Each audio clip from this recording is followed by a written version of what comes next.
Are you doing, my guy? Dude, I am chilling. I am blessed, Mm, like mm-hmm, blessed, not stressed. I'm just mm-hmm. living life. How about you, Tyler or LaRocca Shoots, dude? Yeah, dude. I'm good, man. I'm just tired. I'm busy.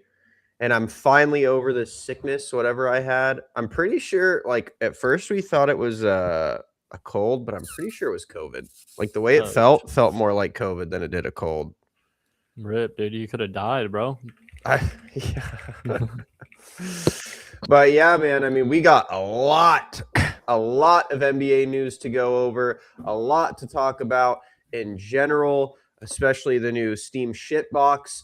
Oh, So let's just start off with obviously the biggest thing that everyone's talking about, yada yada yada. Greek got traded to a worse version of the 2025 Milwaukee Bucks, the Miami Heat. How are you feeling about it? What do you think? As you could tell by my thoughts, I think he basically just got traded to a shittier version of the team he's already on. I, What do you think? I mean, let's just keep it a buck, get some heat on this. And we got to be honest, the real winner of this trade is Giannis because, yes, it might be the same situation with the team, but that guy gets to live in Miami Oh yeah, rather than Wisconsin. And that alone, massive, massive win. Shout out Giannis, biggest winner. Like, unbelievable that he lasted the biggest. 12 years or whatever in Wisconsin when he grew up in Greece. Unbelievable stuff going over there. Perseverance. Never seen that kind of thing before. But as for the team, yeah, I mean, they got some guys. Like, I'm not gonna act like they're awful, awful, but I mean, it seems like they're losing Norman Powell. Like, I have a hard time kind of believing that Wiggins is gonna stay. Like, come the start of the season, they do not have any depth. They have no shooting, basically. I don't know who they drafted last night. Um, but I mean, they got some moves to make, and Yeah, it's tough because I don't really think that the free agency is like a thing anymore. yeah. It's guys sign and then get traded kind of thing. So I don't know what kind of moves they can really do, but you know, uh, he Pat Riley is the anti Palinka. He will go for moves, get something done. So I feel like you got to trust that something's going to happen there. Yeah, I mean, and we are, like you just said, we are judging the team. They haven't really gotten anything done. They haven't obviously had time to get anything done. They had the draft. They did the Giannis trade 2 days ago. So it's not like, they're they've had the time to make a bunch of moves. Yeah. I see the Bucks are shopping Hero, which kind of sucks if you're Miami because like he would have really helped. I think more and more as we continue to see guard play is like more and more important in the NBA now. Like I think like a Chris Paul, Steve Nash, John Stockton players like that would be, which is crazy to say. I think they'd be even better than they were now. Like Yeah, I I mean, think like Nash would be a like 28 and 12 guy shooting ten like threes a game.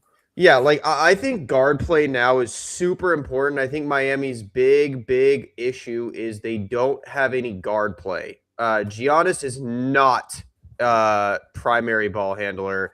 Bam is just Bam. Like he's good. Like I put Bam in like a tier of like really good slash low tier great players, Mhm. which is just kind of a like you and I were saying that when we were talking about Miami in the playoffs. They didn't have like a championship one or possibly even a championship two. Like Bam would be a good championship caliber three option. And it's just kind of a struggle with them. We were even saying like they're kind of in hell. Like that we compared them to the Hawks, where it's like there's nowhere to go but rebuild for them, and they kind of took a shot at Giannis, which I think helps ticket sales. But again, I just hate their guard play. I think their scoring is lackluster. Their defense will be great. But if we've learned anything, it's that you can only play so much defense against some of these teams before the referees start getting involved. And I think like when you look at the Knicks, right, like they have an absolute superstar closer guard in Jalen Brunson. Um, and they are 8 deep. Like they are a true 8 deep. The Thunder are 12 deep. The Spurs are a true 8 deep, even though De'Aaron Fox, is missing like most of his brain cells. You like I think in the NBA to succeed nowadays, you have to be at minimum 8 deep, or you have to have like stellar young guys that can play like 48 to 50 minutes a game. And the Miami Heat have neither. So good luck to them. I actually think the winner of this trade, besides Giannis, because yeah, thank God for him, he gets out of Wisconsin, is the Bucks. I think the Bucks won the trade. Like they got rid of a guy that obviously didn't want to be there anymore. Like that whole trade deadline debacle seemed like actual hell. And then he said, I want to stay and I want to be here. And then quickly changed his mind on that, like within a snap of a finger. And now they got loaded up with young guys and draft picks, kind of like the Thunder did. You're also, like the org is good. Like they've always put together semi-competitive teams. So, like I think Milwaukee's in a pretty good spot. Yeah, I mean, Milwaukee's definitely got solid players. I don't think either of us expect anything out of them, No, but like not anytime soon, but they do have a solid foundation. They can make some like wild, absurd run that nobody would see coming, kind of thing. it's also the Um, East. So, exactly. Like that's kind of why I say it. But I mean, it's crazy to think that it is one of those moves where you can move a player of that caliber, like a top 3 to 5 player in the league, and like nothing changes. Like it is kind of insane to think that. And again, going back to big winners and losers, as wild as it might seem, who's a winner here? You know who's a loser here? The Lakers are winners and the Celtics are losers. Like the Celtics putting up like Jalen yeah. Brown for that trade, not getting anything, like creates some friction there. Like it is unlikely, in my opinion, that he will be playing for that team come the start of the season. Lakers have some momentum in the sense that they didn't have to do anything. The Nets getting did they get Randall or who'd they get? Like The Nets got Randall, yeah. yeah, and then I forgot who the other team was, but it was like there's like 2 teams that could kind of pay Austin Reeves whatever he wanted, and both of them like essentially signed a guy or like traded for a guy that takes up a lot of their contract, and so now nobody can really compete with the Lakers, and Yeah. so it's like, okay, Austin, what are you gonna do? Like nobody can afford to give you this money anymore, and the Lakers all of a sudden have all the leverage. They could do a sign and trade for Brown, like be like, you want to go to Boston? We'll send you to Boston for Brown, and I there don't will have to like be some Jalen other Brown, things. man. I mean, he's a better defender, like, and I think he's more consistent in the sense that, like, Bro, he's a you're good turning scorer, on a but defensive. stream the night you lose in the playoffs. I That mean, that shit shit's pretty wild. I will say That that shit is is pretty wild. not something I want on my basketball team. I'm gonna be real. I'll take the playoff dropper that at least has passion over the dude that feels like his career is complete. Like that, like I think that kind of destroyed their relationship with the Celtics. You can tell they did not like that at all. I don't think anyone liked that. Celtics fans didn't like that. Fans of other teams didn't like that. They're like, "What are you doing?" All he's been doing this summer is streaming. He's literally just been streaming the entire time. Going to He's Streamer University Yeah, with he was Ty, dude. trying to get into Streamer University, which is like dog. Like I am not kidding. That is one of the most in like if I was the Celtics, I'm like, do you want to play basketball? Like you are 29, you're turning 30, bro. Yeah. Like not that you're old, because again, we're 31, but like, brother, what are you doing? Like do you want to play? Like it's wild to me. But yeah, I completely agree with you. I think the Celtics are losers because now you kind of have to move Jalen Brown. Like you really were trying to make it work to get rid of him. I do also think they're I do think like you said, like it's really hard for Miami because you could move a top 3 player and nothing changes. I think that's just the hard part about moving a top 3 player, because the team moving him is like, Yeah. well, we have to get a lot for him. And then the team that is like trying to get him is like, well, shit, like I don't want to lose my entire roster. Like I forgot who was it. I think it was the Thunder or someone. Someone basically pulled out of the Giannis sweepstakes and said, like, we just don't care to lose our entire roster, bro. Mm. I forgot who it was. Yeah, I can't remember either, but I remember seeing And it. I was like, yeah, like what? Like the only team on God in my mind that could have actually made a Giannis move work and kept their team somewhat competitive is the Thunder. Like, because they're Yeah, just because again, they because just have like so much, yeah, like I said, they're 12 deep. Like you could have moved Chet in the like Ajay and you have a Mitchell. fuck ton of picks. Like they Yeah, have like picks to move. you could have moved like Chet, Ajay Mitchell, handful of picks, and still been like, yeah, I mean, we're still a super competitive franchise with a like championship level team. Like, other than that, like that's why I kind of, as much as I hate the Celtics and love to see them lose, like I kind of respect them. Be like, I mean, dude, we'll give you Jaylen Brown. This guy, Jaylen Brown's like a top level player. Like, I'm not moving everything. Like, Yeah, again, Giannis hasn't been playing all that much. He's been injured. He's a big body boy. He's not a takeover guy anymore. Like what am I like, bro? I can't replace a roster with you. Like unless you want to be the Luca Lakers or now the Giannis Heat. Like you can't do anything now. well, Like and the thing is, in all honesty, that these guys need to realize, like that somebody that Giannis, who's tried to play the nice guy of like, oh, I don't want to actually demand out. That's not me saying that for the yeah, last like 3 years. As like, brother, you gotta pull LeBron. You gotta be like, no, I will go to one team. That is the only team I will play for. Like you have all this power and all this leverage, and then it's like the team is like, okay, I'm not gonna trade my whole franchise for you anymore. Because what are you gonna do? Send him somewhere else? Like it takes your own value and yeah, allows you to go to it like the team that you go to not have to give up so much because again, like you said, like you have to give up a lot. And if I'm a player, I don't give a fuck about what my team gets, like the team that I'm currently on gets in return. yeah, I want to make sure that I go to a team that has as much as they need to be a good team. Like I yeah, bro. Like sell low. at the very least, bro, you wish the Heat kept Hero at least. Yeah, Like like neither of us are like huge Hero fans, but he would have been like he would have been great huge for around these him. guys. Yeah, Yeah, like bro, you guys have absolutely zero shooting. Like they have like you got rid of Jamie Jaquez, which I mean it was kind of obvious he was gonna go because he's a young, like budding, at least good player. Like it was obvious you were gonna lose some like shooters, but damn, dude, they didn't keep one. Like yeah, especially with Powell gone, like I guess you could technically say Wiggins is kind of a shooter, but maybe he stays and he's more of a mid-range shooter. Like, so yeah, like I mean, it's just, dude, it's really hard to move players that level. That's why the Luca trade was like so mind blowing because yeah, they quite literally moved fuck all for him, yeah, and they still can't get a team around him. So you know, like yeah. it's crazy. I guess yeah. You kind of grazed over it. Let's talk about Julius Randle. The Timberwolves basically paid to lose him. Dude, they literally went down in the draft to Yeah, lose him.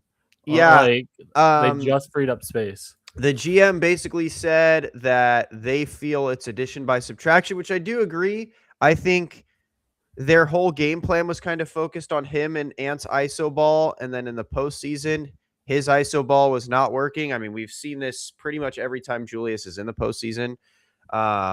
He's like Austin Reeves. It's just like he just forgets how to play basketball in the postseason, or the defenses are just better, and he's not beating up on shitties. Um, When I I mean, think for that though too, it's like, dude, you got to get something for him. Like I know you're trying to salary dump, but like whether you just get like guys that can fill your bench, like yeah, be like, yo, I'll sell them low, but I want two guys that can be my eighth and ninth man, yeah. like something. And I'm sorry, but like the Brooklyn Nets, like you can't get anything out of them, Bro, I would have at like least tried to get Michael Porter. yeah, I mean you could have tried to get Michael Porter, even if you had to give up some picks for it, honestly. But you could have just been like, I don't know, fucking like nobody wants fucking Cam Thomas anymore, but like I don't know. Look at some numbers. See guys that are like not necessarily producing a ton, but like are kind of producing in limited minutes, and like who have looked good in limited time, and be like, is there anybody I can get? And who knows? Maybe they just have truly fuck all, um, like nothing You're worth like, a after looking damn. at it, Yeah, yeah, exactly. But I would it's at least like try to keep I my don't draft know. position, bro. I'd have been like, Yeah, damn, bro, like he's that bad to you? But it was seemingly a salary dump move. But I wanted to mainly talk about the rumor that came out right after that, which was Ant's fucking mm, pissed. yeah, Which I don't blame him. Like he just watched Carl Anthony Towns win a championship. Like that alone would piss me off. And we know Ant's like, a perennial shit talker and he's very, very competitive. I'm sure that triggered the hell out of him. Um, yeah, dude, they just haven't done anything. Like the Timberwolves with Cat, Ant, and Jane McDaniels are now just the Timberwolves with well, they Jane have McDaniels AO. and Ant and Gobert and Naz Reid, and they've kind of done absolutely nothing to put themselves over the hump. They've just kind of stayed. Um, and I completely understand him being pissed. Like you are close, and your team's just not getting anything done. I have a feeling Ant will be one of those players that requests out at the trade deadline. Um, it just kind of it's rough, man. Like I know I think it was them actually that was it was the team in Giannis sweepstakes that said, we Yeah, don't want yeah, to trade our entire team. Which that part I don't blame them because you would have had to lose. I would have personally gotten rid of like Jade McDaniels for Giannis, but yeah, I yeah. Like understand them not. McDaniels Yeah. and Randall and whoever else. Yeah. Like I understand them, I guess, not wanting to because he's young and they view him as like a cornerstone. But at the end of the day, bro, if you don't make moves, you don't try and make things happen, then shit like this happens, right? Your And superstars start getting pissed. I know we bring them up, but it's just because they're the perfect like example that everybody knows. But like they are a better Atlanta Hawks, meaning Yeah. like they're good. They're not going to win. Yeah. Like they're not good enough to win. And I've said this for years. I think people agree with it if they would hear it. But like being like who gives a fuck if you're not competing for the title? Like it doesn't Yeah. matter how good you are if you're not good enough. And you could say, oh well, like they could say the same thing about the Knicks, and it's like okay, but the Knicks fundamentally have an easier time to the title, Yeah. and like if you're in the West, the odds are that if you want to win a title, you got to go through the Thunder and the Spurs. Like maybe you get lucky and only have to go through one of them, but the other teams are better too. Like are better Yeah. than the teams in the East. And that's the thing, bro, is like you could say the Knicks, but I mean, Jalen Brunson has proved that he comes out better than Ant. Yeah. Cat is better than Gobert. Like I never even understood that. Cat's better than Gobert. And then you have their team's deeper. I think like Naz Reid is probably a better. Actually, I can't even say he's better than OG because OG popped the fuck off. Yeah. Like so you have OG who's better than Naz Reid, and then Jade McDaniels. Sure, is Jade McDaniels probably better than like Josh Hart? Sure. But their team's deeper. Like I would rather have Josh Hart and Michael Bridges Yeah. Yeah. over one Jade McDaniels because he's inconsistent as shit. Like it's just one of those things. Like Ann Landry Shamit, like like it's just one of those things, man. Where yeah, like we always say, bro, if you are one of those teams that is like hard stuck fourth to eighth best team, Yeah. like that's one of the worst spots to be in. You don't get a shot at a good draft pick because you're not a play-in team. You don't get, you're not good. You're not making any moves. Like you're good enough where you have to pay players like Ant, Gobert, Jaden, Naz Reid. So you can't really afford to make a splash, and you're too scared to make a splash because you don't want to like ruin what you are. Yeah, because it's Um, like you're you're a much bigger move away than you would like to make. Yeah. You know, like you're very rarely like, oh, if we get this one guy, like without disrupting our roster, we can win. It's like that's just doesn't really happen. That's not really a thing. Like if I were them, bro, like I don't know, man. Like I'd maybe make a move for Powell or maybe Jalen Mm-hmm. Brown. Like you have to take a swing. Like you have to. I get you don't want to move your entire roster. I think Jalen Brown would be cheaper, but I Yeah. think you guys got to get comfortable with fucking like losing Jade McDaniels. Uh, Jalen Brown's an upgrade. Like he Yeah. is in every way, shape, or form. Like he's more consistent. He streams more. He connects with his fans more. Like, I mean, he's a vet. He's won before. He's a ball handler. Like he could actually be primary over Ant, who's not. Mm-hmm. Um, like I don't know, dude. You got to take a swing though. Like I What? genuinely think Ant is going to request out if they don't. So I'm seeing this right now, like as we're on kind of Jalen Brown a little bit, where it says the Celtics are reportedly interested in moving Jalen Brown for Evan Mobley. Damn, they're Like, really over him. Holy like shit. I think Evan Mobley's a great player, and I think he fixes like a lot of the A lot holes. of people But really like him. he does a lot of things well, and but the struggle is like okay, the Cavs need him far more than they need Jalen Brown, because it's like if I have Harden, if I have Donovan Mitchell, and you're telling me to give up Mobley, it's like I need Mobley far more than I need like either of those guys. Like I'm far more likely to give up Donovan Mitchell or Harden or whoever else and Yeah. build around like Mobley than I Yeah. am to build around like than I am to like be like, oh yeah, let's get rid of one of my really good bigs for another guard. You Yeah. know? Yep. I get it. I think, yeah, man. It's just it really, really does look tough for the Timberwolves, especially like they have to take a swing.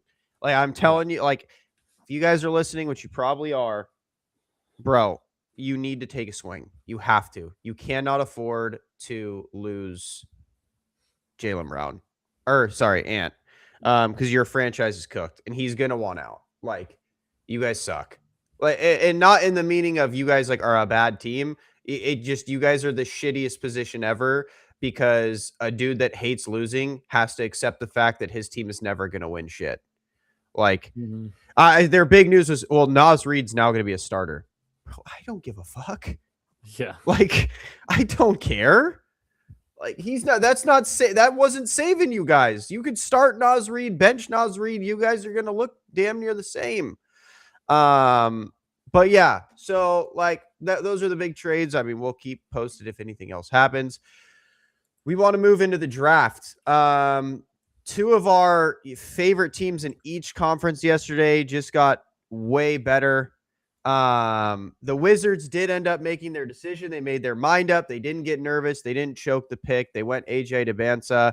There was a lot of confusion and concern and worry. Like the Wizards were like, I don't know what to do. We're really up in the air, yada, yada, yada. I think they kind of took a deep breath and were like, okay, they listened to our podcast.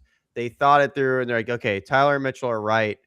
AJ Debinsa, like, has Kevin Durant potential. We're signing Trae Young to a ridiculously, and we want to talk about Trae Young as well. Signed Trae Young to one of the most disgusting, horrible contracts in the NBA. So we need someone that obviously is a primary ball handler, but also can play off ball a little bit. What do you think about the disgusting, horrible contract, Mitchell? And what do you think about the amazing draft pick and potential of Anthony Davis coming back? I'll say like to before we even get onto like AJ and them, like I saw people being like, "Oh, this doesn't make sense. Like he needs the ball in his hands so much. They should get Darren Peterson who can like play off the ball more." And it's like, yeah, maybe he can play off the ball a little bit better, but like they want him in the ball, like him to have the ball just as much.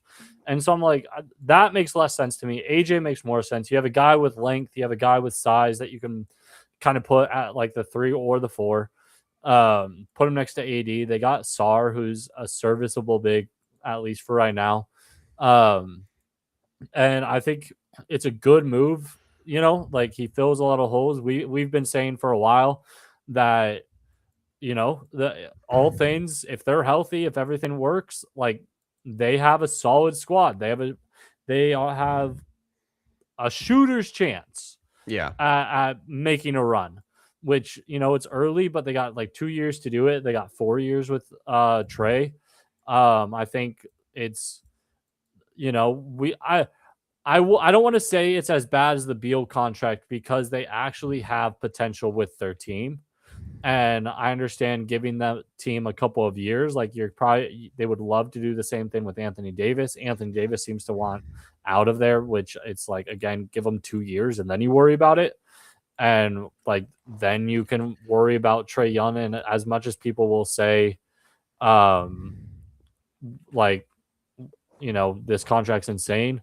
I don't think that moving like $40-50 million a year at 30 years old with 1 year left on your contract is like all that hard. It could be hard earlier on, but I do think fundamentally like Trey fits with this team. Like his defense sucks, but like his playmaking is really good and what this team needs in a lot of ways. Yeah. So it's like, yeah, the contract might kind of suck more in the sense that it limits what they can do because again, it's one of those things. It's like he's kind of a max contract player, but like only because players of his level are inherently max contract players, even if we don't necessarily think they're like superstars and deserve that money. Yeah. I know he left some money on the table. Like it's the most that it like he's not getting like the crazy bird rights where he can get paid like an extra 10 to 20 million, but it's still as much as like anybody else could pay him. And so I don't know, like I believe in the team, and so I think his contract doesn't really matter for 2 years anyway. And at that point, we can say, like, I feel like it's not the hardest thing to move, like, in 2 years from now. Yeah, like my big thing is yeah, like I do like Trey. I do think this team kind of crumbles without AD though. Like I Yeah, think they yeah, need to do whatever they can to make that right back. Bro, we are legitimately fucking good. Like yeah, I mean, please look reassess. Like look at our roster, please. We got you, we got Trey, we got Debansa, we got Sar. Like we have a good team, bro. Like yeah. I'd be like, please look at what But we like, have. again, if we're fucking 15 and 40 going into the All-Star break, be my guest. Request a trade. I will Yeah. do whatever I can. And I Like, forgot, don't they have McCollum now or no? Pretty CJ, no, sure no, they no, I thought they do have CJ McCollum. Oh wait, no, never mind. no. He's I in the mean, Hawks. dude, they have D'Angelo Russell too coming off the bench. Like, They got Keyshawn George. Like that, yeah, they have a good team, and so it's just is one of those things. Like I just don't buy it, where it's like, oh, like I need to get the fuck out of here because this team sucks and they're not going to do anything. It's just like that's genuinely not the case. yeah. Like you have again, like you match up well with like really well with the Knicks. Yeah. Yeah, dude. Like again, I would be like, yo, bro. Like you said, I'm like, just give us. They also have Bub Carrington, who's just a dog. Like, Yeah, I'd be like, bro, give us till the trade deadline, please. yeah, Just let us show you that we can be really fucking good with you. Like, I'm telling you, like, you're not going to a better roster than this. Like, no yeah, one's gonna move for you. The Lakers aren't. I don't know where these Lakers rumors are coming from. One, if we traded Austin Reeves for Anthony Davis, I would actually burn the entire crypto arena down. I would burn it to the fucking ground. Like that would be such disgusting behavior. Um, like, like seriously, dude. Like the Wizards team is good. Like we are talking, genuinely, this team, if healthy, could be a genuine title contender. Like actually, yeah, and that's like this year too, not next year, not the year after. Like this year, they could be a title contender if this team, like, if AG Debansa is even half as good as what people think. Like this team could be gross. I do agree with you. I don't really like the Trey Young contract. I think it's way more than he should get paid, I'd have been like, brother, okay, we're going to start using self-reflection skills. That's what we're going to teach you here in Washington. Ain't no one in their right mind paying you that fucking bread. Nobody. Yeah. Not even the Yeah. Brooklyn fucking Nets. So, but I mean, they wanted to lock him down. They did it. I'm assuming their thought process is if Debance is a superstar, we're not going to have to sign him for a while. And like you said, Yeah. it's probably going to be easy to move off of him or just eat the cap if you need to. I know AD is asking for a max contract extension. I feel like, in what fucking universe do you I mean, think? you want a 1-1 to earn it, sure, but I need 70 games out of you. Yeah, I like currently he's on a deal that he's getting 58 to 60 million dollars. I'd be like, you're on a contract, like you're. I'll keep you on that. Like I'm not giving you shit. Like, and if that makes you want out, like, gladly test the market. Nobody's giving you that shit. They'd probably wait for us to release. It'd probably be a Julius Randle situation where they're gonna have to. That's probably why they wouldn't get rid of AD. Is they're probably gonna have to pay someone to get rid of him. Like, Yeah. I'm not paying 35% of my cap space for a dude that's gonna play 5% of fucking games. Like, so yeah, AD, I know you're watching this, bro. You always DM me. Like, this is tough love for you because we're homies and we're close friends. Stay in Washington, bro. DC's not that bad. Yeah. I get you love LA, but like, come on. Washington's not that bad. He's played 71 games last. Like, people were saying, like, oh, he played a good handful of games the previous year. Yeah, in 2023, 24, he played 76 games. He has then played 71 games since then. So it's like, I'm sorry, but I'm not going. Like, you have minimal leverage. You've played 71 games your last 2 years, and you were 33 years old. You're going to be damn near 34 by the time that's the what I'm NBA season saying. starts. Yeah, you have zero leverage. You're already injury prone as shit, and old. Like, we're offering you rest. Like, yeah, literally, it's like we're a team where, like, we'll be able to coast to the playoffs. We have, like, we're in the East. There's zero problem that we get a fucking 6 seed if we get 50 games out of you. You know? Yeah. So yeah, I mean, Wizards, I think, have the potential to be really exciting. I hope they can make things work with AD because they will be really fun to watch. Now, speaking of another team that needs to make things work, and their team actually could be one of the best teams in the NBA within the next few years. The Jazz select Darren Peterson again. You and I pretty much called this top 5. Like, straight up. We literally pretty much said this exact thing. Darren Peterson went to the Utah Jazz. We were talking about this being the absolute perfect fit for him. He didn't seem to think so. Because he doesn't know ball like we do. So like, you're welcome. You'll learn, and he'll become a fan of the pod if he wasn't before. I think he was kind of a hater, being like, these guys don't know what they're fucking talking about. And then he's gonna play with this team for like 2 weeks and be like, you know what? Those free flow guys, I should have listened.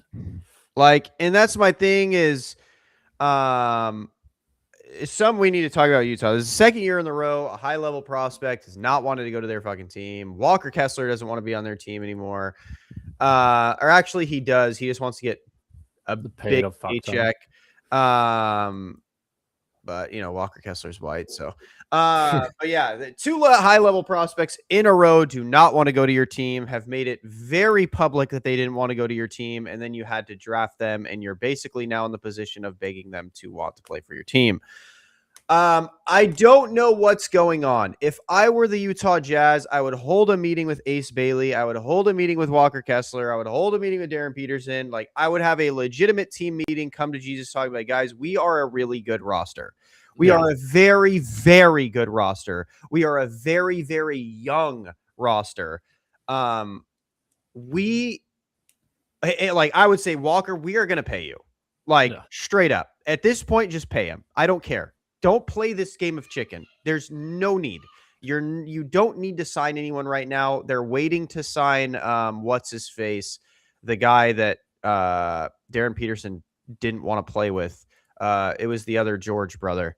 Kayshawn Uh, George, Keontae. Keontae George. Yeah, sorry, their names are very unique. So they're not paying Keontae yet. Even then, you can afford to pay Keontae and Walker Kessler. I know Lauri Markkanen's contract's expensive, but you could probably make it work for now.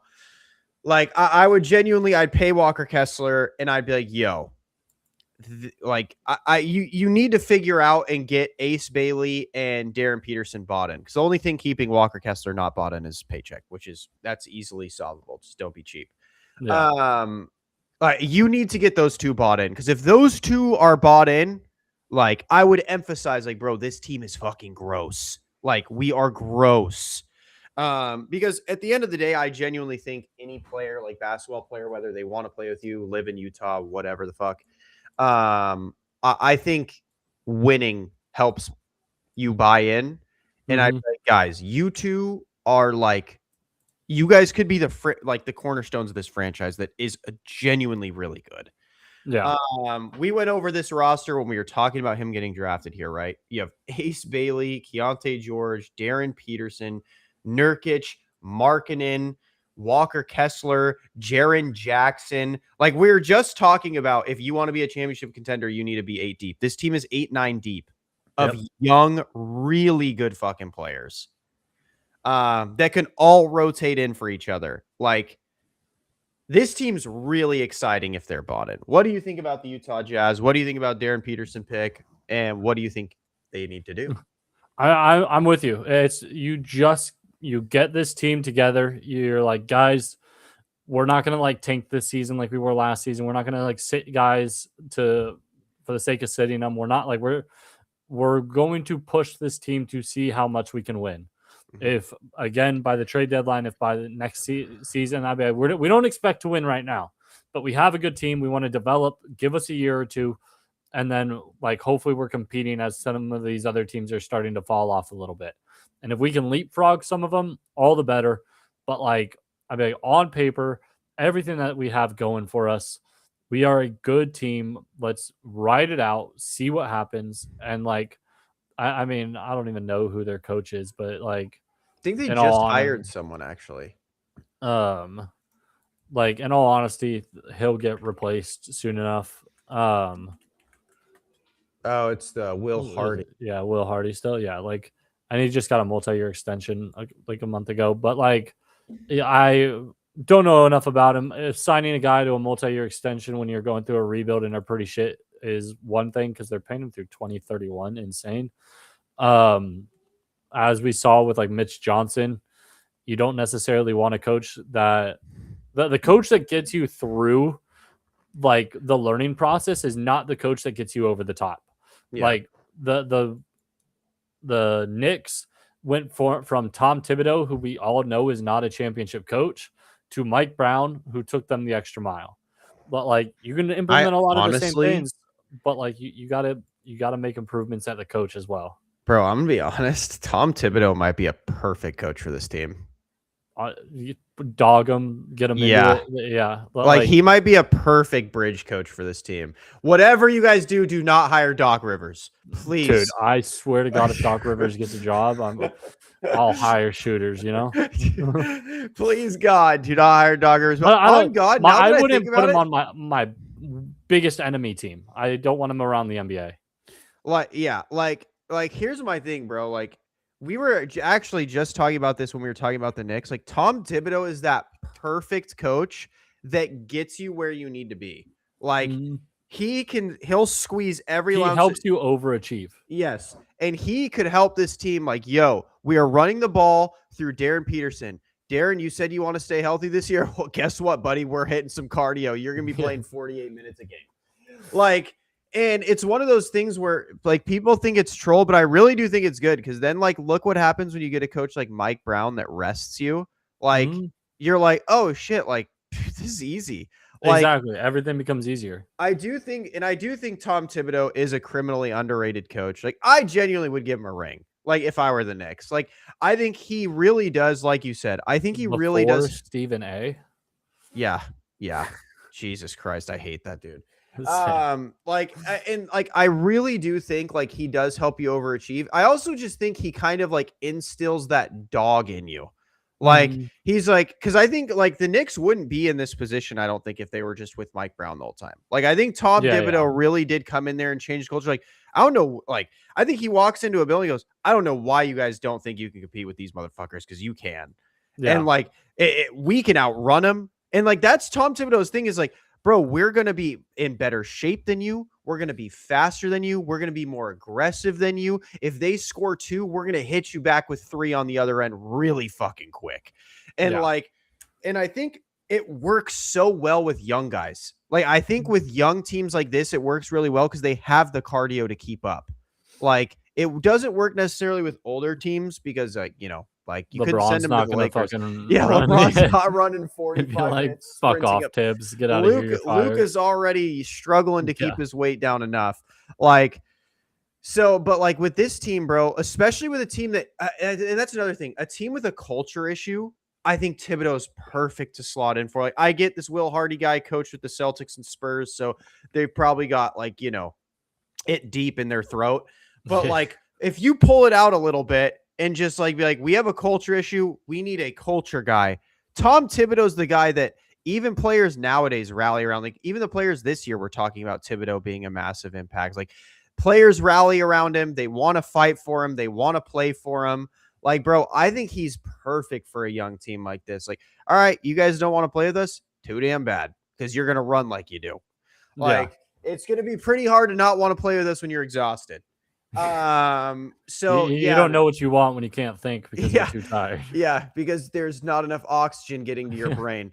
Like, so I really do, man. I think the Jazz are really good. I like, me and Mitchell both agree. Like, hire us if you need, bro. We'll get them. We'll move to Salt Lake and get them to come to Jesus real quick. Yeah, we'll be like, yo, we're gonna get the Latter-day Saints here. We're gonna get the Mormons, and we're gonna get them on your door. They're gonna follow you 24/7. Like, you're gonna want to stop your car. You're gonna want to. No. They're gonna always be behind you, like Jason, dude. So yeah, let's move. I mean, the next few picks aren't going to be that deep of talking points. Cam Boozer going to the Grizzlies. You and I had a feeling he was going to go here. I didn't necessarily like this that much. The Grizzlies are going to be very physical. They're very big bodied now with Edie and Cam.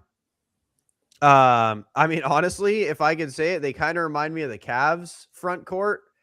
Like, you got your kind of big rim protector and Edie. Although Edie's a lot bigger than Josh Allen, or whatever, Jared Allen. And then you kind of got your Evan Mobley-ish guy like Cam Boozer, that's more of like a finesse scorer, but still kind of likes to be around the paint. But I mean, the rest of the team sucks ass. Yeah. But you know, they're like the start of the, you know, they're like the Cavs years ago, right? Yeah. Do I think Like, this is nobody's thinking they're competing, but give them some time. Maybe things work out. yeah, it's also why I didn't understand why Darren Peterson wanted to go here. Like, you and I said it, Yeah. like, this team is legit ass. Like, yeah, this team's just bad. Again, and I'm not super sold on Cam Boozer. I think, again, I think he's very, like, he's good. I just don't know if he'll Well, ever like, be better than good. highest floor, lowest ceiling kind of guy out of the top four. Yeah, exactly. I think he's consistent, man. Like, I think he's good. I saw someone's high end comp from was Kevin Love. I don't know where the hell you got Kevin Love out of Cam Yeah. Boozer. Like, he does not shoot. I guess he does, but not that much. He's also really slow.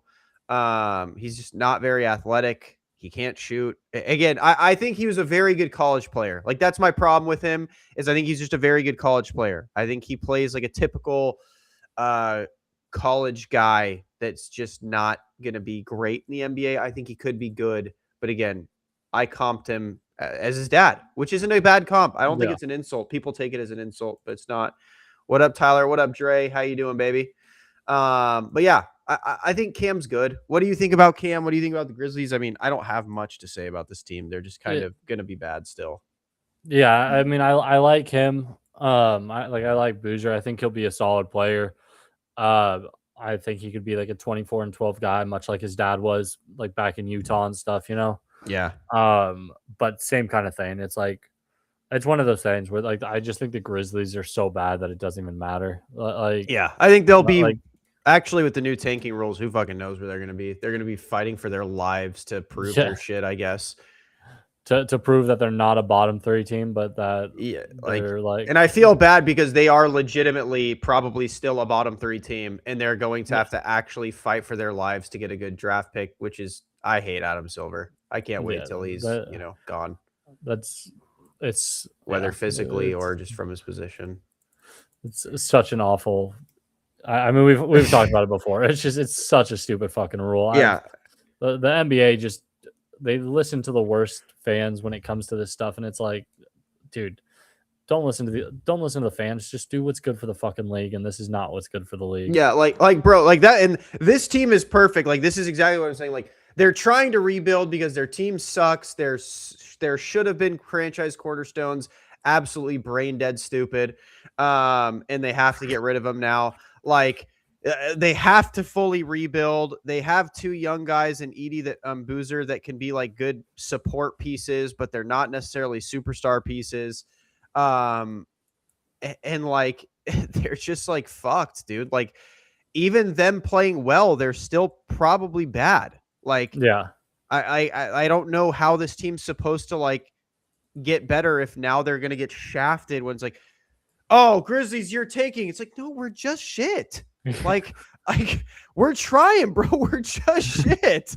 Like, I mean, don't it's know gonna what be you want from them and us. the Bulls again, dude. Yeah, like Like, you have the Nets now that are still bad, but like bro, I'm having to compete with Julius Randle, Michael Porter Jr. to prove I'm not bad. Like they're gonna get a better pick than me.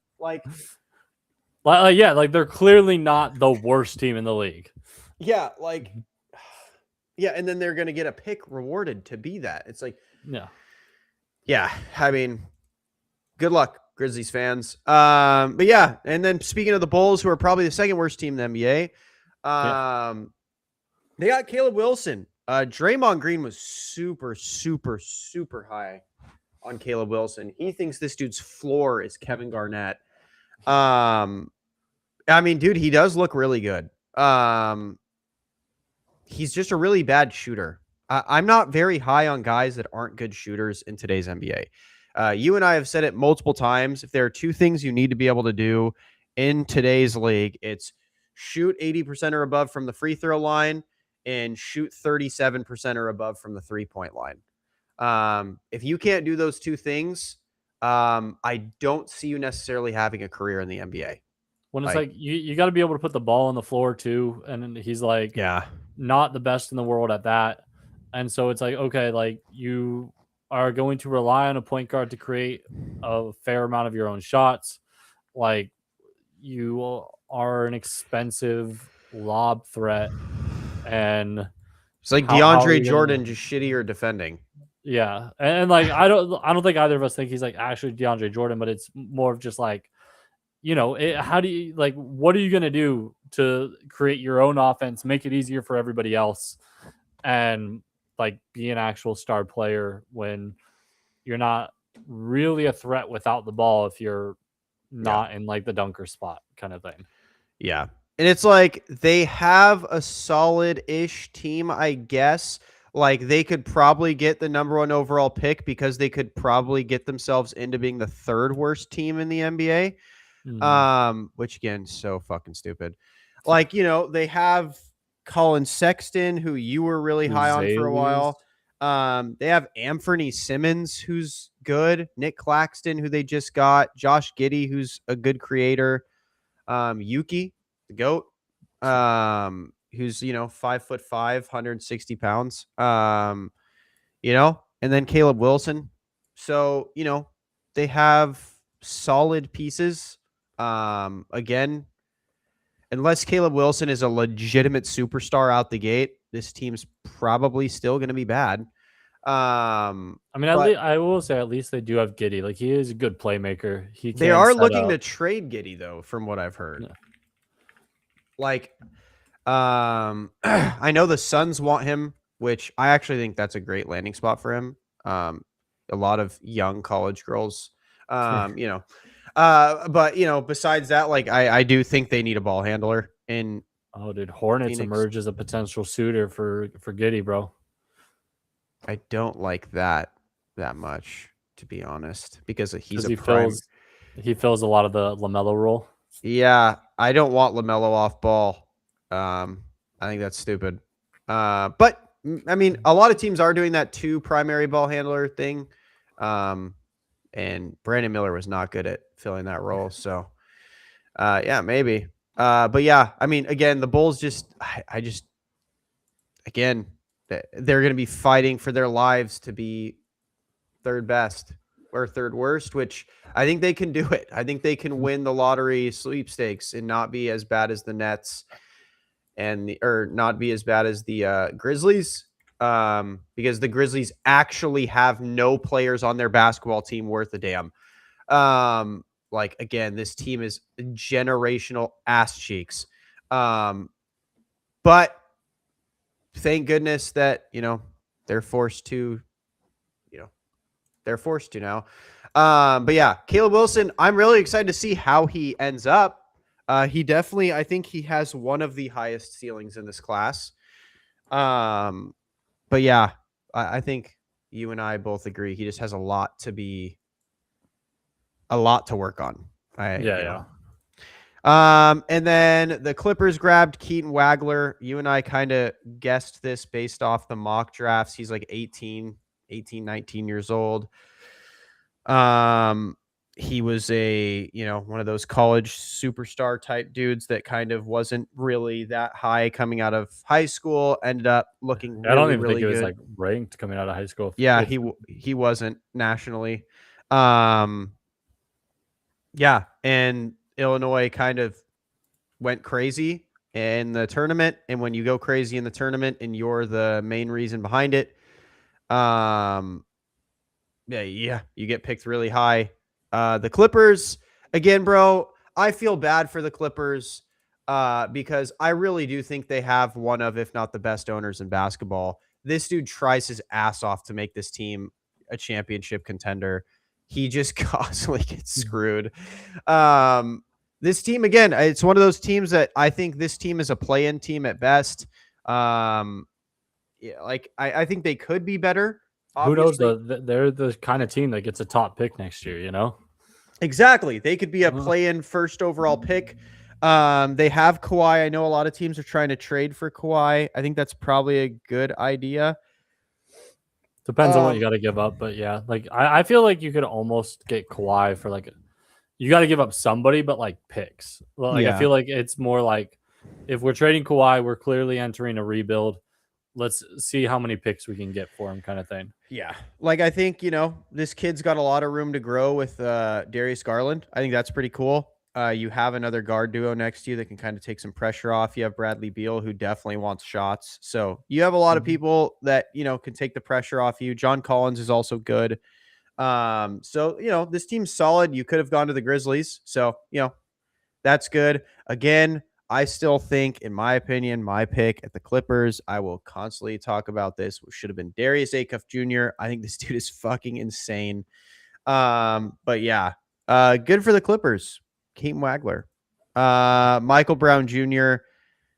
I mean, he was pretty much hurt off and on all last year. I don't really know a ton about him. What about you? He went to the Nets. Yeah, I mean, been hurt for a while, so it's hard. Like everybody struggled to like judge him properly, you know. Yeah. I mean, he's a very capable player. He's got a good upside, but again, it's one of those things. It's tough to know. Yeah. Like, and then, seventh for the Kings. I think they got potentially the rookie of the year in Darius Acuff Jr.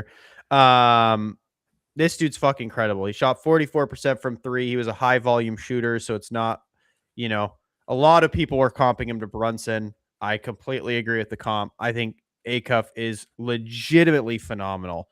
I think a lot of teams are going to regret taking him higher. Or Um, not taking him. Yeah, sorry. They're going to regret not taking him higher because, again, I think this dude is legit. I know why he fell. It's because he's only 6'3". Everyone above him is like 6'6" and above. But again, I think this dude's fucking crazy. I'm going to kind of skip through because the rest of these picks are just not really barn burners. I wanted to talk about this guy, Yaxel Lendeborg, because I don't know if you Yeah. saw it, Mitchell, but it looked like Dunleavy and the owner were kind of arguing over their draft pick in their draft room.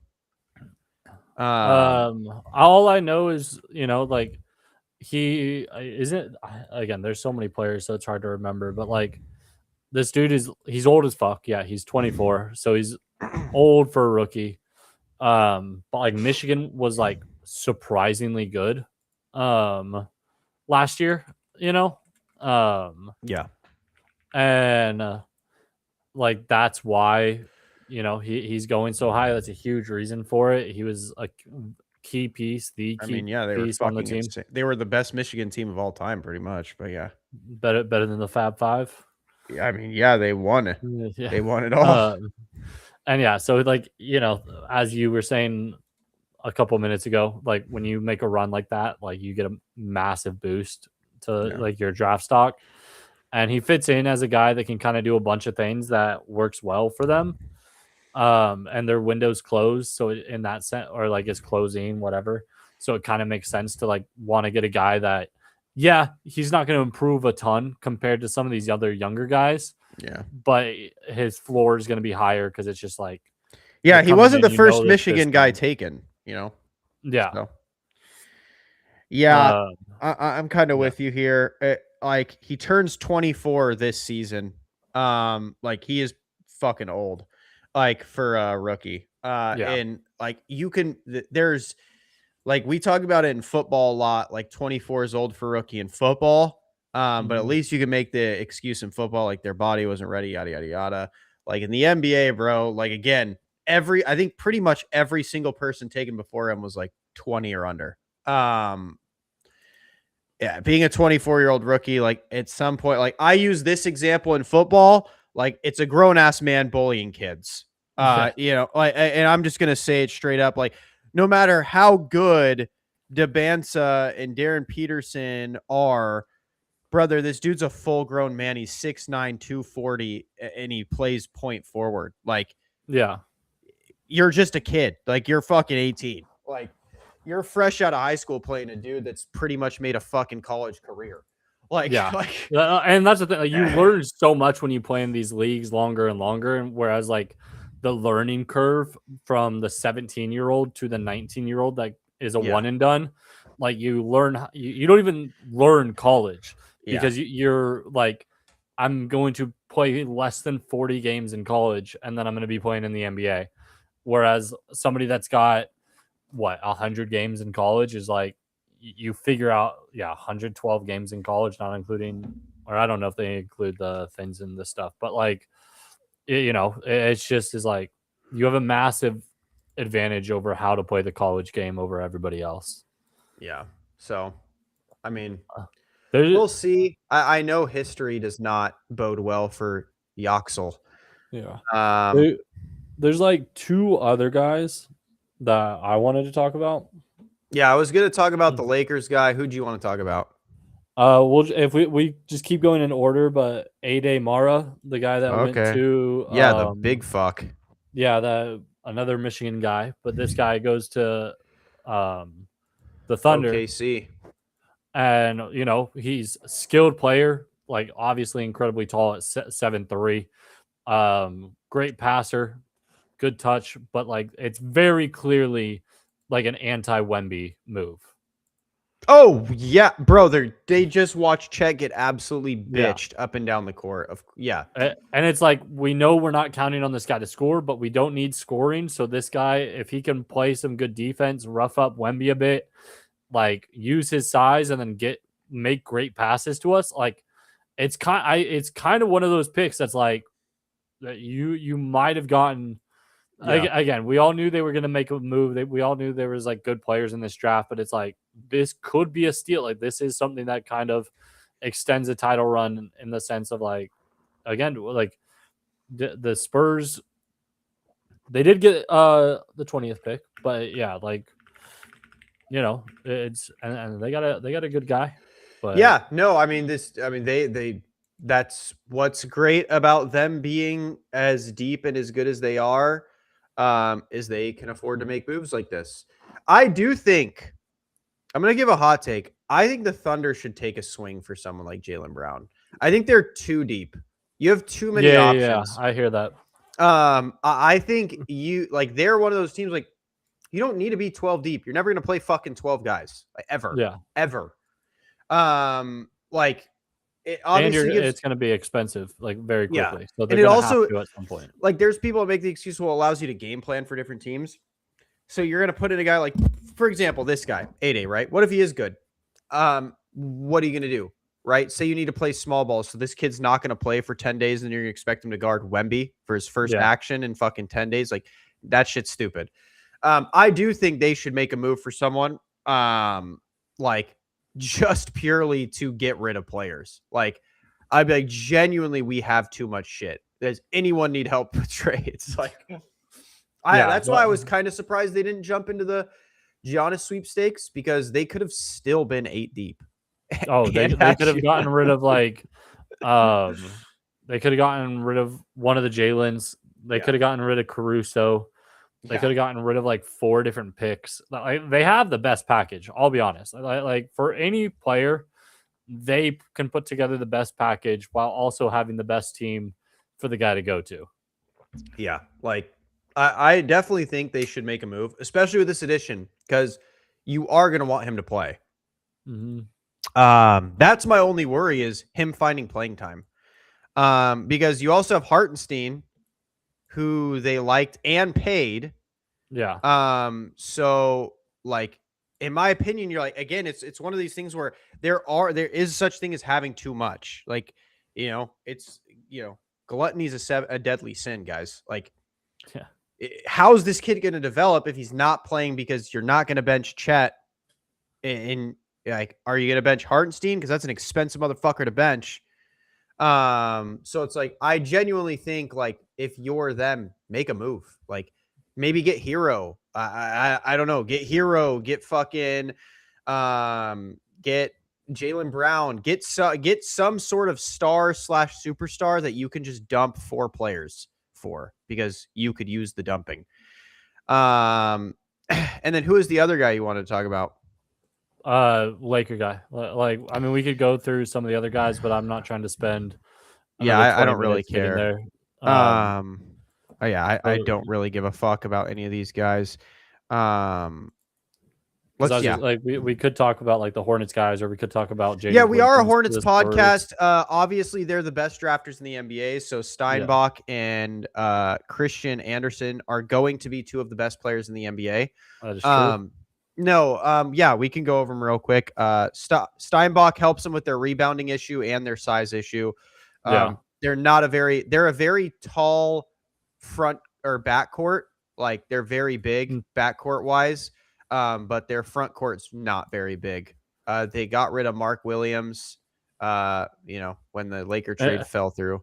And like, this guy's not like the best interior defender, but again, just capable guy, strong rebounder. He'll do good things for them. Yeah. Like they need the size, in my opinion. They need a big body motherfucker in there that's physical, and they got one.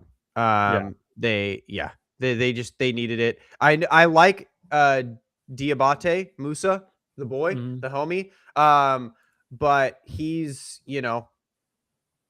kind of thin. I know it says they're only 10 pounds difference, but Steinbach plays way more physical, way more big than Musa did. So I like this pick. It was a great pick. And then they picked Christian Anderson. He's just kind of like, he seems like just a small 3-point shooter.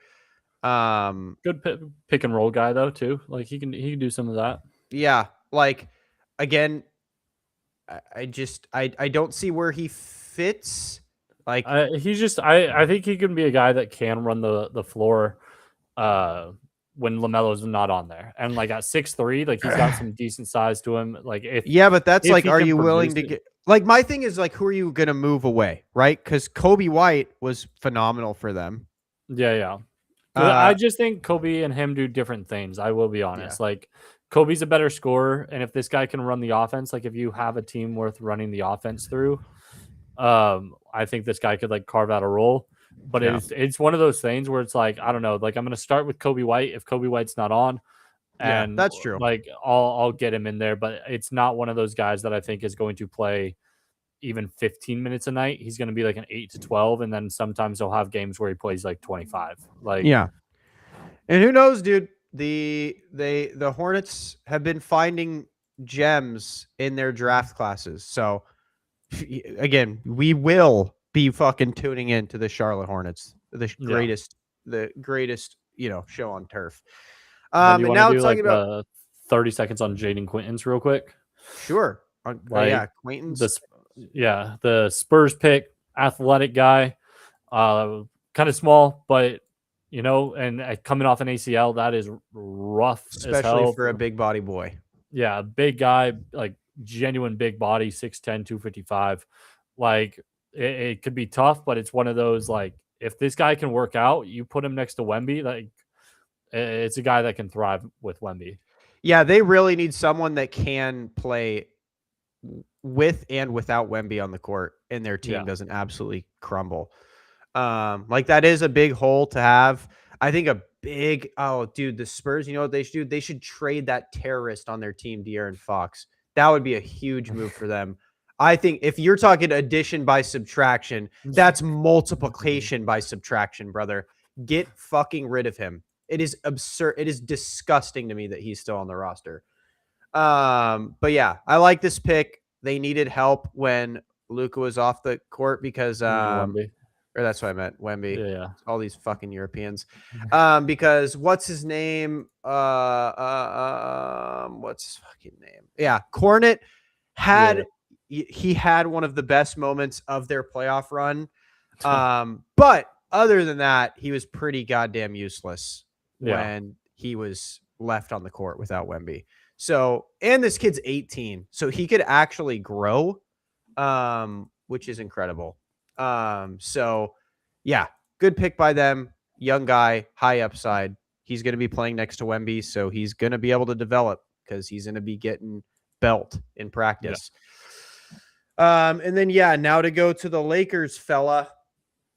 Cameron Carr. Connect 2.0, brother. I'm telling you. Mitchell's saying he's Dalton Connect 2.0, which is, and I don't say 2.0 as in he's like a better version of him. I think he is like going to be doing the exact same things. Like they want him to be the player that Connect was. He is an uber athletic player that can shoot from three, like can score from anywhere kind of thing. Can become a solid defender, but it's hard to play next to Braun. It's hard to play next to Luka, like just in terms of pressure for a young guy. It's hard to play next to both of them. Like both of them on the same team doesn't make it. Like the looks are so free, but you have to knock him down. And it's just, I hope he becomes everything that like you and I said we wanted Connect to be before he got traded and then didn't get traded and his confidence fell through the fucking roof. Yeah. But it's like, if this guy can be what we want to Connect to be, like he can be a solid piece. Cameron Carr, what I would tell you to do is call Danny Green and just say, what did you do? Just become Danny Green, bro. If you become Danny Green, you will have a long, budding career in this league. Do not come in thinking, I'm going to be a superstar, because they're most likely seemingly keeping Austin Reeves, which is a terrible mistake. And they're keeping Luka. You are not going to have room to be a superstar. Be Danny Green, and you will get so many more looks. You will fucking feast on this team if you can knock down your three-point shots. You literally might average in the 20s a game. Like, if you can just knock down shots. Because if you can, you're one of those guys that's pretty much always going to be on the court. Which, in my opinion, should be your goal. Like, if you're picked this late in the NBA draft, you're most likely not a superstar. But like I'm telling you, bro, like a lot of players, like I'm telling, like a lot of players should aspire to be Danny Green, because I think Danny Green is legitimately one of the best role players ever, especially in today's NBA style. Oh, Like, he'd carve out a 20-year career if he was a little bit younger when this dude, stuff started. another one. This is going to be a deep in the bag pull. Bruce Bowen. Look at what he did, bro. Like these are the kind of guys. If you're this pick, like Both are Spurs. Yeah, I mean the Spurs know how to pick role players, bro. Like Robert Ory, another one, but Spur. Like look at these players, bro. Like Robert Ory is a ring collector. Like, and it's because me and Mitchell, it should be the slogan of this podcast. It's role players win championships, bro. Robert Ory has rings, and people are like, oh, are we going to say he's great? Robert Ory's, he's probably the greatest role player of all fucking time. And it's not even close. The amount of times this dude bailed out the Spurs, the Lakers, like every team he won championships with, it wasn't like he was just fucking sitting there. Like, and the thing is, it's like, if it's actually kind of mind blowing that the most rings in NBA history belong to superstars and not role players, because a superstar is like stuck on a team. The team has to build around them and they have to be successful. Whereas, like, again, a guy like Robert Ory, you go to a team and you instantly turn them into a like you make them a contender to one of the best teams in the league. Like, so it's like, and you have full control because you're never going to get paid that much. But like, you control your contract, you control where you go, and every good team wants you. Yeah. So like, obviously you can just be wrong, but like you can be like, this team ended up being better, like taking a leap this year. But like, you have full control. You're never on like a long contract, really. You shouldn't be. Like you should be on 2-1 deals. Like, be like, I'm giving you guys 2 years to win. If we don't win and I don't think you're there, I'm going to move on to the next team. I'll be a journeyman. I'll play on 15 teams because I know I can take every single team I'm on to the next level. Yeah. Yeah. No, I agree. Like, I really do think, like, especially in the NBA, because so many players are so used to being a superstar. Like, a lot of players don't realize the value in being a role player. Like, I was like helping coach like this kid out here in Texas. His dad was like, oh, like, would you be able to like run some drills with my son? And I was telling him, because he had like a handful of like D1 offers. And I was like, and he's like a 6'2", 6'3" guard. And he's like, well, what's like your best advice for me? And I was like, be a role player. And I was like, because you're going to be a star in college, but you need to be able to show that you're fine being a role player. You need to be able to show that you can play off ball. You need to be able to show that you can play defense. You need to be able to show that you're scrappy as fuck. Like, if you can do that, you will have a lot more opportunity than, say, even someone like a Darius Acuff, right? Like a player I really like. Like, I'll even compare Cameron Carr to Darius Acuff Jr. Cameron Carr has potential to have a much better career than Darius Acuff Jr. because Darius Acuff Jr. plays one way, and it's, I'm the superstar. I need the ball in my hands. I need to be running the floor. I need to be scoring. I need to control this game, which is a very boomer. Look at Isaiah Thomas. He was an MVP candidate and then couldn't get on a fucking team. He literally still begs. Like, the dog is the homie's a meme. He is the perfect example of like everything I say. Yeah, he is panhandling for an NBA roster spot. Like, and why? It's because he can't be a role player. And same thing with Darren Peterson. Like, I think Cameron Carr, you could have potentially a better career than Darren Peterson. Why? Because Darren Peterson needs the fuck. Bro, he was tanking his draft position to try and get the fucking ball in his hands only. Like, that's not a good thing. That's like not a good sign. That is literally, I can't play unless I'm only holding the basketball. That's not a good thing. That's not a confidence thing. That's actually the complete opposite. Like, I'm telling you, bro, like, players need to be okay with being role players, and like, not even be okay with it. You should embrace it. Like, like, look at Caruso, bro. Like, he still gets fucking paid. one of my things I loved, because like as I like, again, this is lower level obviously, but like talking about me playing basketball when I was young, like When I I beat you. loved on some of my teams being like the sixth man and not starting, because I was like, I could kind of be like the Jamal Crawford, except for the fact that like, Okay. well, like I'm not a scorer. Like you, like I He's can not. score, but like I'm not a scorer. Like I'm not By the going way, I'm to undefeated against Mitchell, yeah. but yeah, keep going. Like I am much more of a playmaker, but I can carry a team more than just through scoring. And so it's like you're telling me I can come in off the bench, I can play like good defense, I can light people up to score, and also like I'm not starting because like there's egos in it, and yet I'm going to finish every game because you're going to want me on the court at the end of the fucking game. Like you might be like, I don't want Mitchell to start, and then I play for 5 minutes, and you're like, I can't take this guy off the court. Like, and it's like, dude, like I didn't care to start. Like at times I did because of having an ego, and like as I got older, I was just like better than the people I was in the leagues with. But like when I was younger, I was like, dude, I don't. I was like, this is the best thing. That like again, your goal as a role player should be like, my goal is to be in at the end of games, not at the beginning. Like Yeah. I want to be the guy that, again, that Danny Green who's going to catch it in the corner, and or the guy that's going to make the right play at the right time, and just like is going to make such an impact that fundamentally when the game matters, I need to be in. And as much as people want to be the star, they want to be whatever, like the first 30 minutes of a game, like they collectively matter, but they don't individually matter. Like, and so you don't need to start. And like, again, like the amount of guys that are really, really good players that are role players that like come off the bench and that are in at the end of games is astronomical. Like in the sense of like, these guys are legends for a reason. Yeah, I mean, I was always a superstar, but yeah.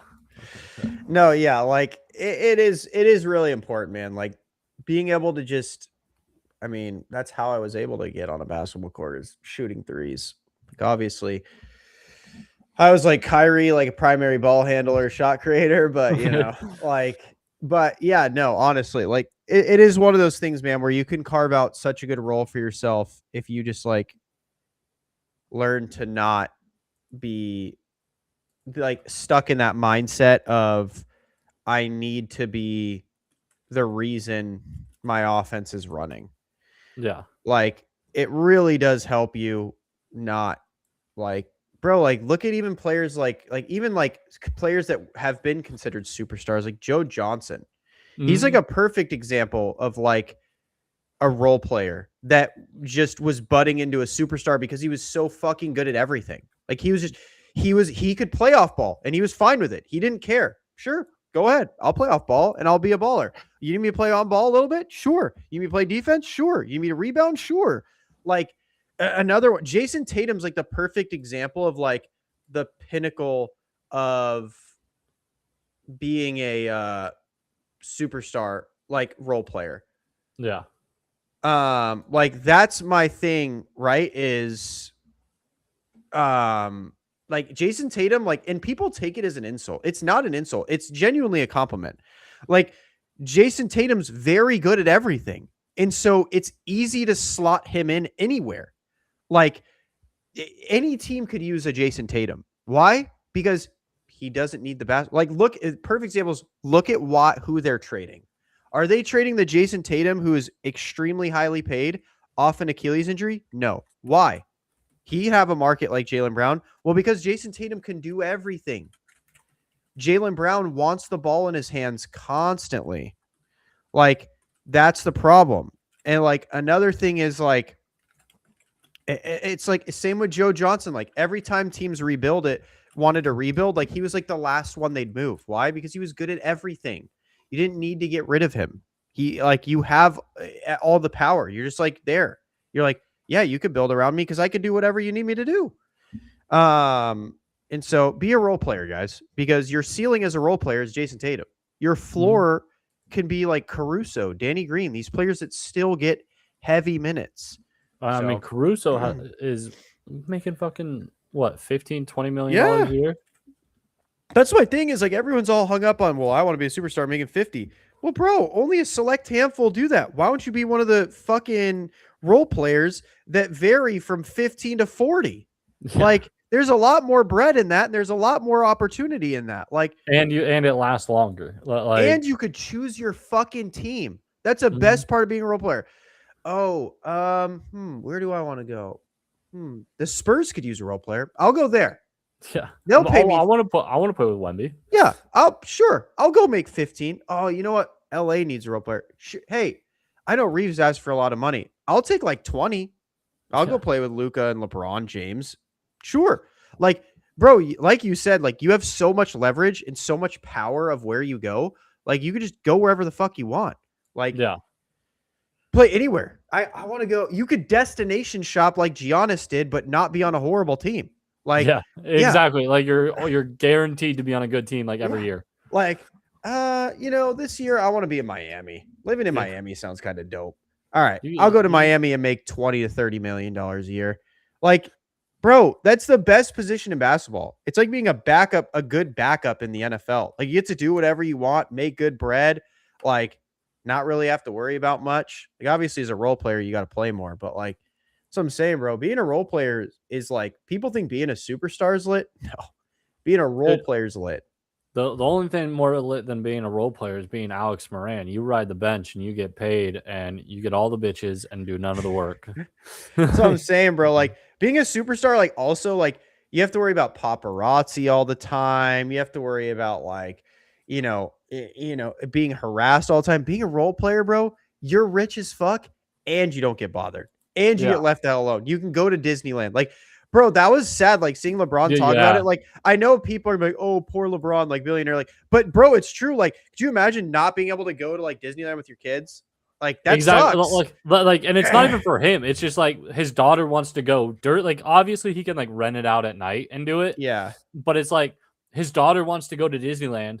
Like, dude, she could like her and Savannah probably can't go. In all honesty. Yeah. And it's like. That sucks. Like we grew up in SoCal. Like I went to Disneyland all the time. I couldn't imagine being like, my dad's too fucking famous, so I can't go to Disneyland and be a kid. Like that sucks ass. Or I can go to Disneyland, but I can't go with my dad when I'm 8 years old because he's LeBron James. Like that sucks. That's what I'm saying, bro. And then because like that's the thing, being an NBA role player, you could still afford to rent out the bitch. Like you could still afford to do that. You don't have to though. Be like, I mean, we're season pass holders. Like you could get whatever you want, bro. Like NBA role players are rich as fuck. Like, and as long as you're not like 6'9", you're fine. Like if you're 6'5", and especially if you're white, you're just like, dude, I do construction for a living. Yeah, bro. Like Kyle Korver, like you do whatever you want.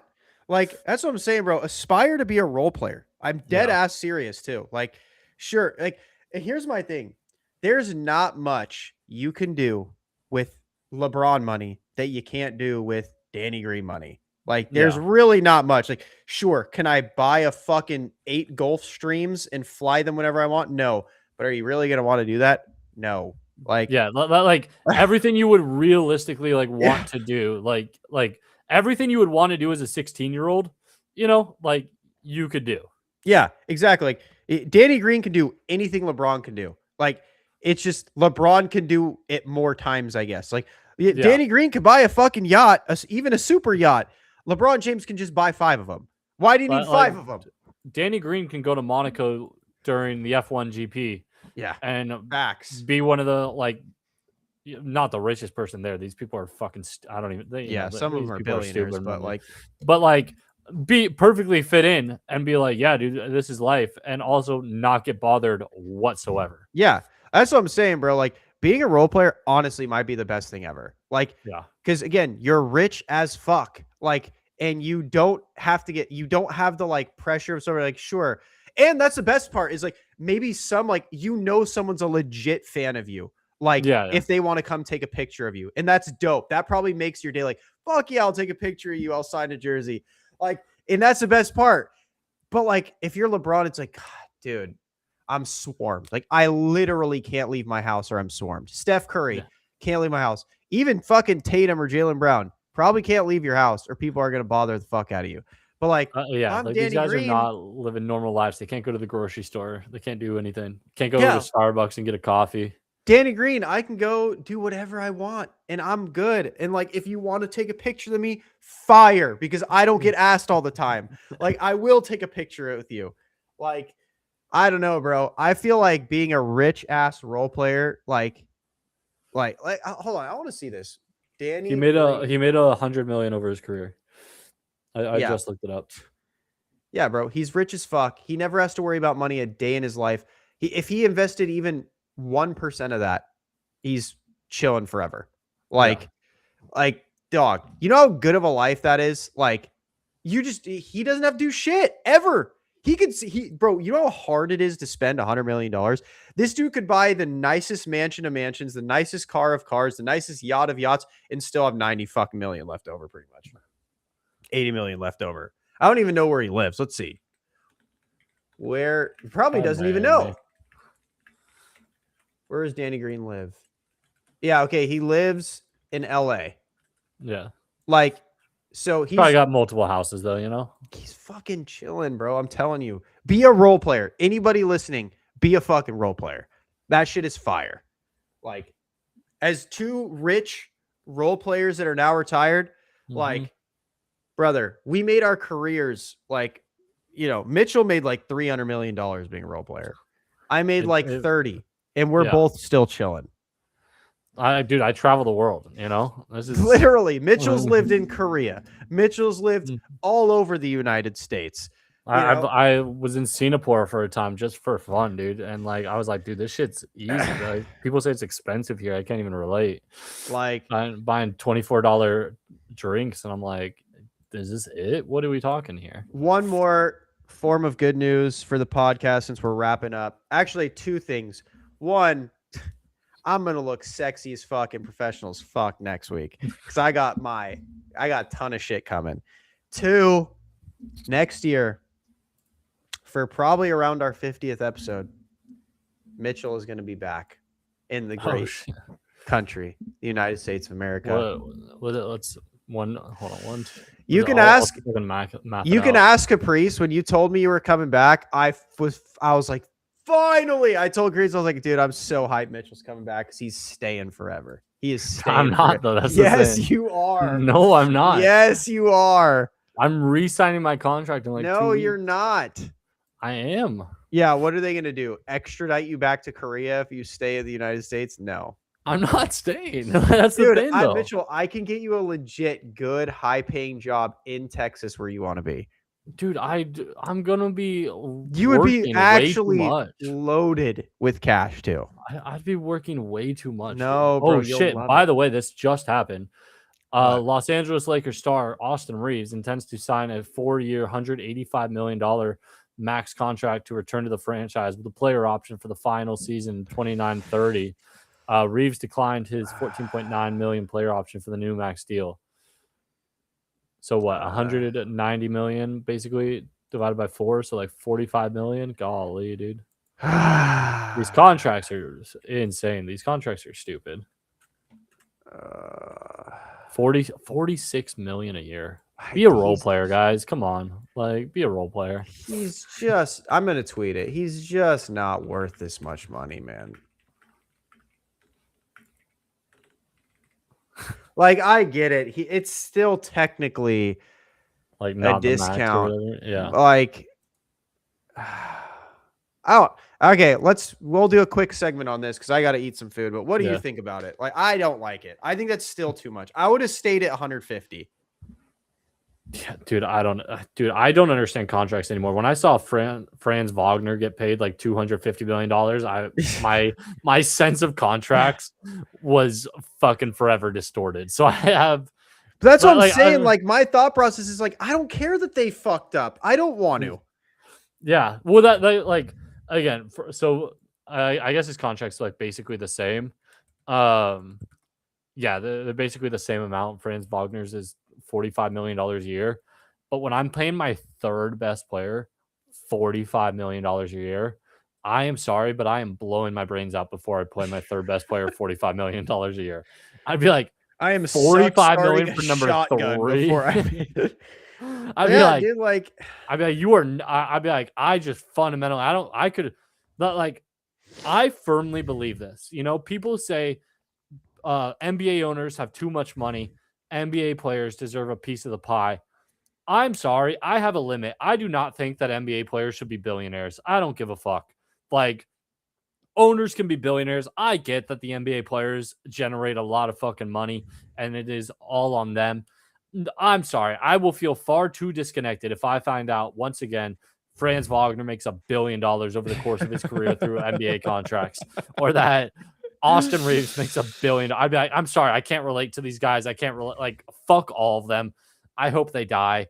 Like, oh wow, Jesus. like it's just this. They're making too much money. I need like the 2012s of like my star player is making $25 million a year. My next best player is making 18. My like third, fourth best is making 12, and then nobody else makes over 8. That makes sense to me. Like, if you want to add 10 million to those to each of those numbers, fine. So be it. But when you're telling me your third best player is making $45 million a year, Austin Reeves, you are going to be on the immediate shit list of you get no passes on anything. If I see you so much as turn the ball over, I'm going to be like, you're getting paid $45 million a year to turn the fucking ball over. What the fuck did he show? Like, I don't know, man. I would have stuck at 40. Like, I would have been 4-year 160. That is our best. Take it or fucking leave it. Like, that's it. Period. I'm not kidding. Like, I'd have just stuck there. I'd have been like, I'm genuinely not moving. If like I would have told his agent, do not send back a negotiation. You could send back either a trade request where we will sign and trade you, find a team, or an offer accepted. Like, I'm sorry. I know the taxes are bad, but fuck me, man. Like, you're a kid from Oklahoma. You do not need that much money. Like, they could buy Oklahoma in 4 fucking years at this rate. Yeah, bro. Like, I don't know, bro. Actually, no, he's from fucking Arkansas. Brother, give him $5 and a pack of bubble gum and he'll be able to afford a house. He doesn't need $180 million.